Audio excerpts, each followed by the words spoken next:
Hello, welcome back to Kim Reads as we continue with Wicked. Bach, Chapter 6. Bach didn't have time or inclination to remark on his romance when he saw Crope in Tibet.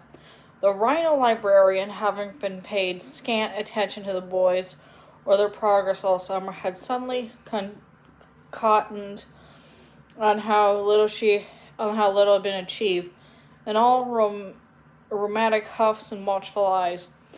The boys chattered a little. They brushed and cleaned vellum and rubbed fin-foot on leather bindings and polished brass claps.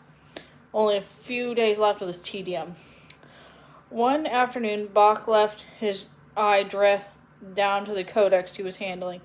Usually he worked without attention to the subject matter of the materials, but his eye was drawn to the bright paint applied to the illustration. It was a picture, maybe 400 or 500 years old, of a Kubrick Witch.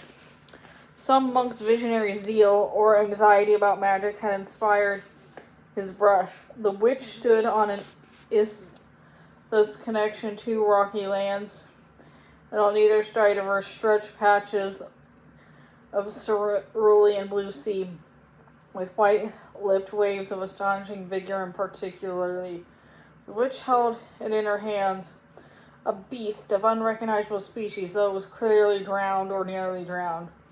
She cradled it in her arm without attention to actual skeletal flexibility, lovingly encircled the beast's wet, spiky flared back.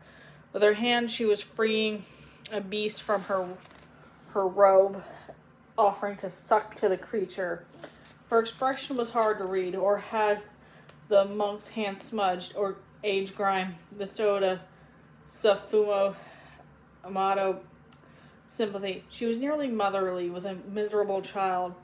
Her look was inward, or sad, or something,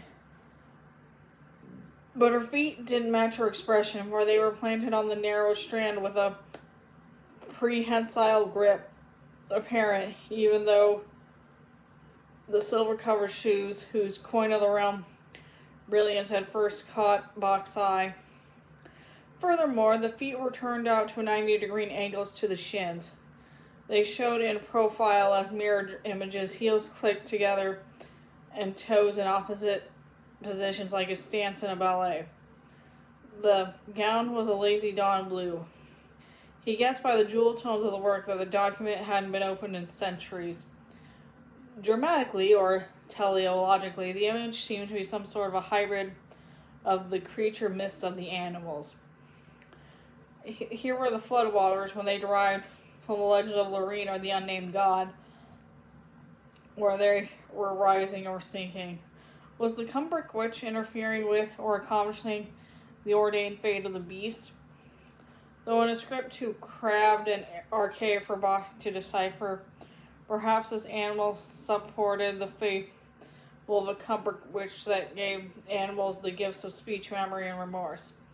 Perhaps it merely refuted it, but glowingly.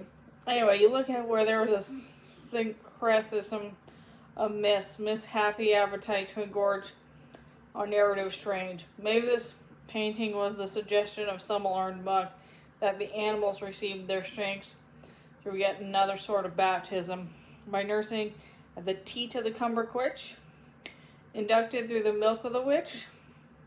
Such analysis wasn't his strong point. He had a hard time enough with the nutrients and common pests of barley. He should do the unthinkable and deliver the actual scroll to Dr. Dillman. It will be valuable to know about. Or maybe, he thought as he hurried to meet Alpha, the safety thing smuggled into the deep pocket of his cape and out of the Three Queens library. Maybe the witch wasn't feeding the drenched animal, but killing it, sacrificing to the floods. Art was way beyond him. He had run into Alma Clutch in the bazaar and begged her to deliver a note to Alpha. The good woman seemed more sympathetic than usual. Was Galinda singing his praises in the privacy of her own room? It was the first time seeing the funny green jumping bean since arriving back at Shiz.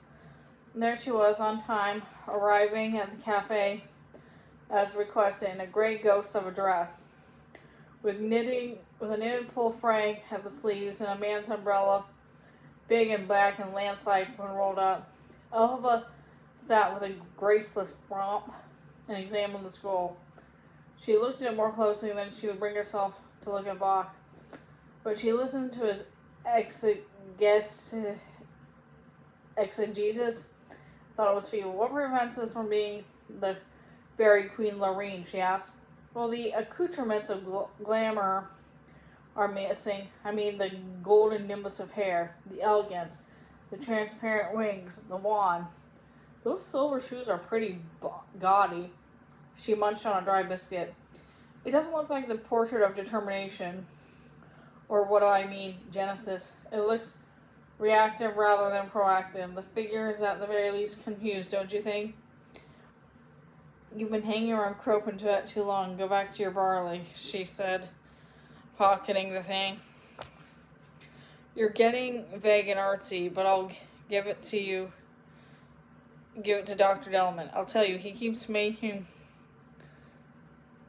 breakthroughs. The business of opposing lenses has opened up a whole new world of corpuscular architecture. He let me look at it once, but I couldn't make out much for the stress and bias, color, and pulse. He's very excited. The problem is I see him now getting to stop. I think he's on the verge of founding a whole new branch of knowledge. And everyday finding provokes 100 new questions. Clinical, theoretical, hypothetical, empirical, even ontological, I guess. He's been staying up late at night in the labs. We can see his lights on when we pull the drapes at night. Well, what does he need anything more from us? I only have 2 days left in the library, and then school starts. I can get him to focus. I think he's putting together what he's got. How about Galinda, then, he said, if we're done with academic espionage for the time being? How is she? Does she ask for me? Elphaba allowed herself to look at Bach. No, Galinda really hasn't said anything about you. To give you hope you don't deserve, I should hardly add she's hardly said anything about me either at all. She's in a heavy sulk. When will I see her again? Does it mean that much to you? She smiled wanly. Bach, does she really mean that much to you? She's my world, he answered. Your world is too small if she is it. You can't criticize the size of a world. I can't help and I can't help it and I can't deny it. I should say you look silly, she said, draining the last drops of lukewarm tea from her cup. I should say you look back to the summer and cringe. She may be lovely, Bach. No, she is lovely, I agree, but you're worth a dozen of her. In a shocked expression, she threw up her hands. Not to me. I don't mean to me. Please, that stricken look. Spare me. But he wasn't sure if he believed her. She gathered her things in a hurry and rushed out, knocking the spatoon over in a clatter, slicing her big umbrella right through somebody's newspaper.